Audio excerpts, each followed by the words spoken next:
আমি ছোট ছিলাম, তখন আমার 11 বছর ছিল এবং ও আমাকে পুষিয়ে দিয়ে বিয়ে দিয়েছে। বর্তমানে আমার চলতেছে 13 বছর। বিয়ের ভরণ পোষণের কথা বলতে গেলে এখন বর্তমানে আমার আব্বু আছে।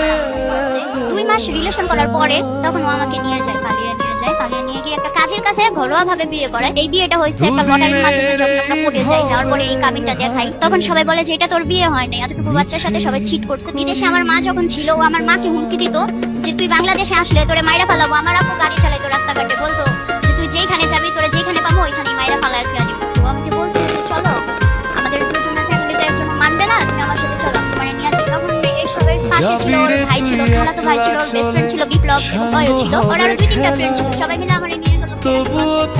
ওইখান থেকে আমাকে আবার নিয়ে আসছে। যখন এইসবের মূল কারণ হচ্ছে ওর মা সবকিছু জানতো, কিন্তু তখন আমার আব্বু আম্মু কিচ্ছু জানতো না। আমার আব্বু যখন থানায় জিডি করলো, তার 5 দিন পরে ওর মা আমাদের ফোন দিছে। ফোন দিয়া মানে ওরে বলতেছে, তখন আমি পাশে ছিলাম না, বলেছে বাবা তুই ওরে নিয়ে আয়, ওর বাপে তো পুলিশ আনছে আমাদের বাসায়, তুই ওরে নিয়ে আইসা পর। তখন ওর মা ওরে যখন এই কথা ফোন দিয়া বলে, তখন ও আমারে বলে যে আচ্ছা লো আমরা বাসায় চলে যাই, তোর বাপ মা অনেক দুশ্চিন্তা করতেছে, কি করতেছে, তোর আম্মু বিদেশ থেকে কান্নাকাটি করে।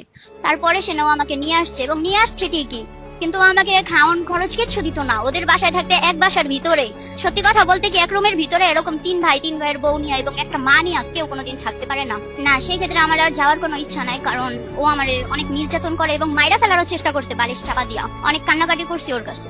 এর ভরণ পোষণের কথা বলতে গেলে এখন বর্তমানে আমার আব্বু আম্মু আছে, আমার আব্বু আম্মু দেখবে। আগামী মঙ্গলবার দিন আদালতে রায় হবে যে বাচ্চাটা কার কাছে থাকবে, আমার কাছে নাকি ওর বাবার কাছে থাকবে। কথা বলছি, আমি যখন চইলা যাই তখন আমি ক্লাস 6